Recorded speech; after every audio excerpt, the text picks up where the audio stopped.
É, pessoal, temos muitas novidades de DC e Warner, porque assim, ó, o James Gunn chegou e ele chegou com tudo. Todo dia ele tá falando, todo dia tem informação e todo dia tem especulação também. Porque a verdade é que o planejamento de 10 anos da DC começou. Ele já está fazendo isso. Porque assim, ó, poucas pessoas estão falando, mas há um segredo do novo DCU. E que envolve justamente o planejamento do que o James Gunn tá fazendo. E isso a gente vai comentar no vídeo de hoje. E com isso também surgem as dúvidas se ele só vai realmente utilizar os heróis grandes ou se ele pode aproveitar algum herói pequeno. Então, sem perder mais tempo, vamos lá! E pessoal, só antes da gente começar o vídeo, já vai deixando aquele bate-like, o bate-comentário, que isso ajuda demais aqui o canal. Muito obrigado para todo mundo que faz isso. Beleza? Então aqui, ó, vamos começar falando sobre o James Gunn e as novidades do DCU. O James Gunn, que é o novo presidente da DC, ele tá postando muitas coisas no Twitter, mas ele também tá postando muitas coisas numa outra rede social, que é o Mastodon. E aí, nos últimos dias, ele começou a colocar foto do Batmite, ele começou a colocar foto do Lobo, e ele também anda postando bastante, dizendo que tá trabalhando bastante para construir essa teia de narrativa do DCU. E assim, ó, eu não sei se as pessoas têm muita noção, mas cara, isso daí é muito grande. Porque o James Gunn, em 2 semanas, eu acho que ele já fez mais do que o Hamada em 4 anos. Porque o Hamada, ele até era um bom produtor de filmes, mas ele simplesmente não aparecia online.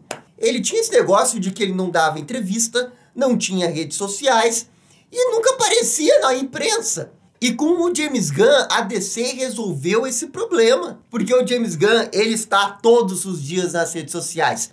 E ele é muito bom nas palavras, no jeito que ele se expressa. Então qualquer coisa que acontecer no DCU a partir de agora e surgir, sei lá, um rumor muito negativo, ou um rumor que, bem, não seja verdade, ele se prontifica a desmentir.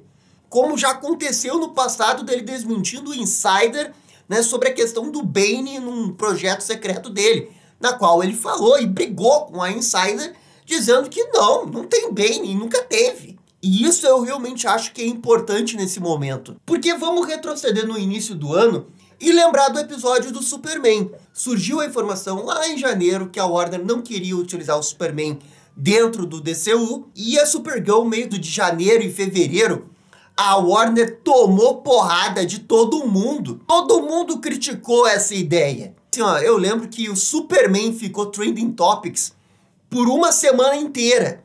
Porque todo dia as pessoas estavam discutindo que o DCU tem que ter Superman. E as pessoas debatendo por que a Warner não queria utilizar Superman presente nas redes sociais e que fale com autoridade e poder, que acaba prejudicando. Não é possível que lá em janeiro e fevereiro ninguém da DC viu o que estava acontecendo e pensou que não era uma boa ideia se manifestar sobre isso. Pelo menos dizer se é verdade, pelo menos dizer que é mentira, ou pelo menos dizer um confia. Porque o que o James Gunn tá fazendo agora é basicamente um confia no pai aqui que eu vou fazer esse universo e vocês vão gostar. Confia na minha experiência, confia em quem fez Guardiões da Galáxia 1, Guardiões da Galáxia 2, Esquadrão Suicida e Pacificador. E escreveu o Scooby-Doo, né? Também não vamos esquecer do Scooby-Doo. E é isso que ele tá fazendo agora, gente. Nós temos uma pessoa que fala. Um dos grandes problemas que a DC tinha durante anos. E em 2 semanas isso foi resolvido, 2 semanas. Com ele ali já falando, já se comunicando, dizendo que está dentro, pensando o universo, mas também fazendo esse papel do RP. E é um negócio que nem o Kevin Feige faz. O Kevin Feige, ele dá entrevista, toda hora ele aparece na imprensa, mas ele não tá assim tão diariamente no contato com os fãs.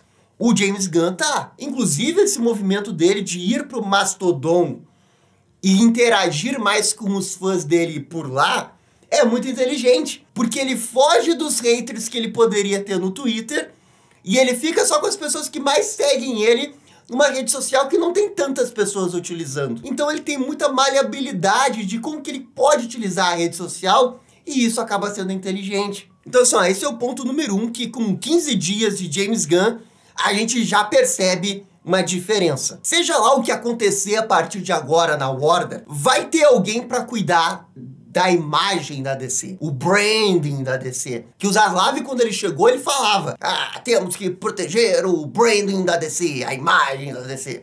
Ele falava isso daí. E o James Gunn, até aqui, ele tá fazendo isso. E ele tá construindo o universo, então ele tá fazendo até mais que o Kevin Feige. E vamos ver até por quanto tempo ele consegue manter isso, porque naturalmente não é fácil você construir um universo, você produzir filmes, você pensar em toda uma história e ao mesmo tempo você ficar respondendo fã no Twitter. Difícil e talvez nem tão necessário. Mas quando sair um rumor negativo, que ele sabe que não é verdade, ele vai estar ali pra desmentir na cara dura. Aqui, ó, você não é mentirosa, isso é fake news, eu tô aqui, eu sou presidente da DC. Eu tenho certeza que se acontecer algum episódio assim, ele vai falar, ele vai meter o dedo na cara do insider que falou notícia falsa. E a gente precisava disso um pouquinho, sim. Pelo menos das notícias muito negativas, como essa que aconteceu lá em janeiro do Superman. Porque foi extremamente negativo pra Warner. Então, só, o primeiro ponto do James Gunn tá resolvido. Isso daqui a gente tá tranquilaço de seguir em frente. Agora, a outra coisa que a gente já tá vendo é esse cuidado maior com alguns heróis pequenos dentro da DC. Um dia ele postou a foto do Lobo, e outro dia ele postou a foto do Batmite. Isso significa que ele tá fazendo projetos desses personagens? É óbvio que não. Mas ele conhece esses personagens e ele gosta desses personagens. Olha a diferença do Ramada. Porque assim, ó, se você perguntar pro Ramada quem que é Lobo e quem que é Batmite, eu acho que ele não vai saber. E agora a gente tem uma pessoa que está no controle da DC e sabe quem são esses personagens. E além disso, ele gosta desses personagens. Não é à toa que ele pegou Guardiões da Galáxia e transformou Guardiões da Galáxia em personagens D da Marvel em personagens classe A. Ele pegou Tubarão Rei, gente, classe Z da DC, e colocou em outro patamar de conhecimento com Stallone dando a voz. Caça-Ratos 2 resgatou o Homem das Bolinhas. O cara gosta de personagem pequeno. E ele gosta de alçar eles a um patamar porque ele sabe que é mais fácil de trabalhar com esses personagens. É muito mais fácil você malhar esses personagens para sua visão, porque diferente dos heróis grandes, que tem uma cobrança muito forte de que as pessoas querem que seja exatamente igual às HQs. Gabriel, mas o Zaslav falou que ele quer projetos dos filmes grandes. Batman, Superman, Mulher Maravilha e Arlequina. Não, ok, isso o Zaslav tem razão. Nesse primeiro momento, a DC tem que fazer projeto de herói grande. Pelo menos essa é a impressão que eu tenho. Porque a gente viu o filme do Adão Negro. O filme do Adão Negro teve 90% de audience score. Então assim, ó, o público gostou. Ele tinha Sociedade da Justiça.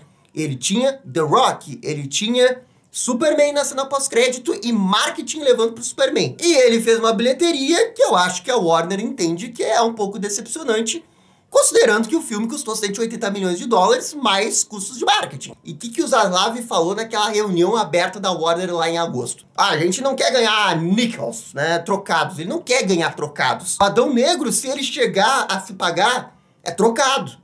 Ele não quer trocado. Ele quer dinheiro. Ele quer muito dinheiro. Ele quer bilhões. Claro que ele tem que reajustar a expectativa dele, porque a DC não vai fazer bilhões da noite pro dia. E a gente tá entrando numa nova era de filmes de super-herói que vai ser cada vez mais difícil fazer 1 bilhão de bilheteria. Não vai ser todo filme que vai fazer 1 bilhão de bilheteria.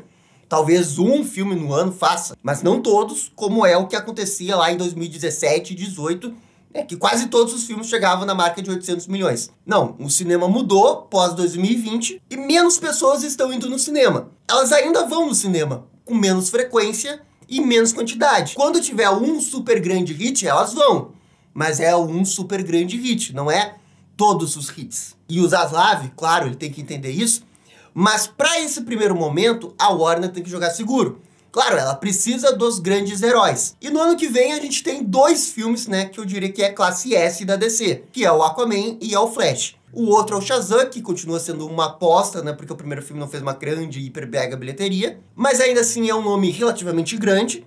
E o outro é o Besouro Azul, que esse daí é uma aposta, não tem como saber, muito embora o hype seja alto considerando o elenco e a direção que tá no filme. Mas depois disso, a partir de 2024... eu acho que a gente vai começar a ver uma primeira leva de projetos do James Gunn que vão sim estar associados a essa filosofia do Zaslav. Heróis grandes, levados para o cinema, tentando fazer a maior bilheteria possível. Mulher Maravilha, Batman, Superman, Flash, Aquaman e entre outros, é o que eu acho que a DC no DCU vai apostar. Ah, Gabriel, e o projeto dos heróis menores? Olha, na minha opinião, o James Gunn vai tentar encaixar esses heróis que não são do primeiro escalão da DC nos projetos desses heróis grandes. Por exemplo, o Lobo. Estão dizendo que pode ter um projeto do Lobo aí. Na minha opinião, você poderia introduzir o Lobo perfeitamente num filme do Superman. Ele aparece ali, faz um cameo, talvez até lute com o Superman, diz que ele tá fazendo alguma coisa, depois ele vai embora e continua suas aventuras pelo espaço aí. E a partir daí, o Lobo é apresentado nos cinemas, na tela grande, num filme gigante que é Superman, e a porta é aberta para fazer uma série da HBO com o Lobo. Ou talvez um filme com o Lobo. O ator já estaria escalado, e você só precisaria ir tocar o projeto, mas aí sim, com ele sendo introduzido no filme grande, eu vejo isso acontecer. Ah, Gabriel, e o Batmite? Olha, o Batmite é um pouco difícil de fazer, porque no primeiro momento é difícil de encaixar o tom do Batmite com o tom do Batman Ben Affleck. Eu confesso pra vocês que são tons tão diferentes que talvez até desse um filme bem divertido. Um tom super sério com o Batman Ben Affleck e o Batmite quebrando esse tom, fazendo piadas do universo do Batman. Que no fundo, nos quadrinhos é pra ser isso. O Batman super sério e o Batmite, ali se divertindo com o Batman. O quanto que isso poderia dar certo no filme? Bem, aí eu não sei. E o Batmite é um desses personagens que eu acho que não vão aparecer, tipo, interagindo com o Batman Ben Affleck. Mas ele poderia aparecer num projeto pequeno da DC na HBO. Como, por exemplo, esse Guardiões da Galáxia especial de Natal que o James Gunn tá fazendo pra Disney. É um projeto muito menor, com orçamento muito pequeno, e que ele tá ali, vai ser lançado no Disney Plus, não tem tanto hype, mas quando sai o pessoal assiste. Poderiam fazer o negócio nesses moldes pro Batmite. O Batmite vai, faz um especial de Natal, ele conta algumas histórias do Batman. Por exemplo, ele poderia contar como que o Robin morreu no DCU. Ou então ele poderia estalar os dedos e dizer que agora o Robin não morreu, ele tá vivo. Porque ele é o Batmite, ele pode fazer isso. Ele poderia utilizar isso como um recurso narrativo para avançar e contextualizar o DCU, ou ele poderia fazer apenas como uma piada. Agora, um filme do Batmite sendo lançado nos cinemas, aí não. Eu acho que o Zaslav só vai liberar a verba se for um herói classe A ou classe S da DC. Mas, na minha opinião, é isso que o James Gunn vai fazer.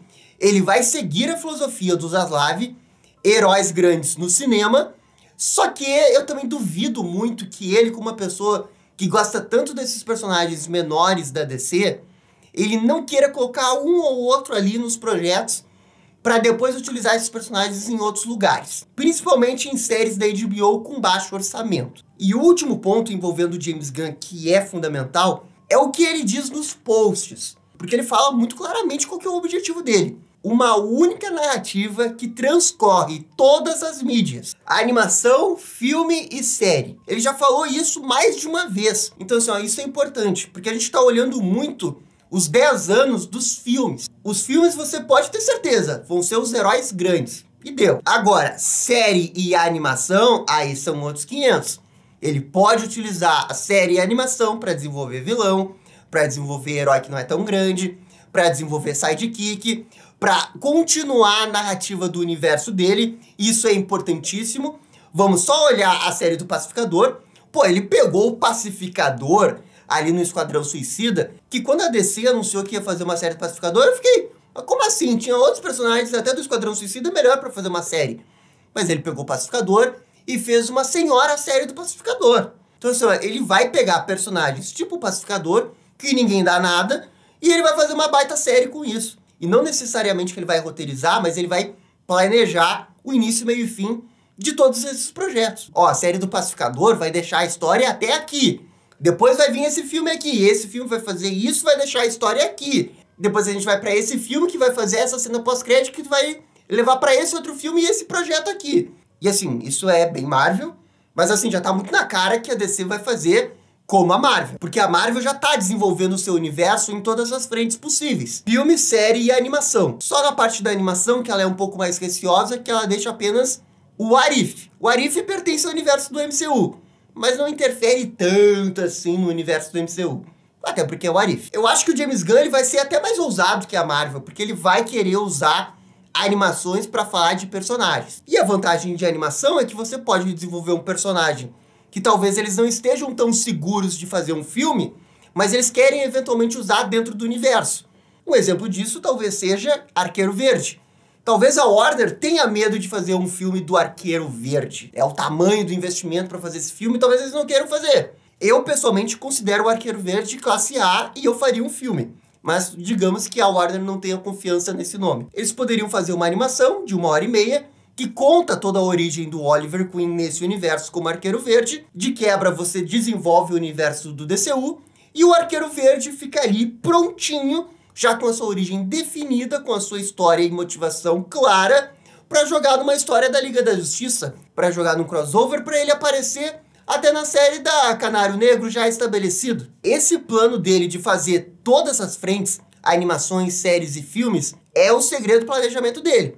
Porque com o poder das animações, na qual a Warner já tem a expertise de fazer 2, 3, 4 por ano, ele pode utilizar 50% da Warner Animation para fazer 1 ou 2 animações do DCU por ano. E com isso desenvolver ainda mais o universo dele rapidamente e cobrir terreno com mais personagens, expandindo o universo, que é o que ele quer fazer. Gente, é por isso que o James Gunn na DC é gigante. Ele entende a importância de todas essas mídias. Ele conhece o universo da DC.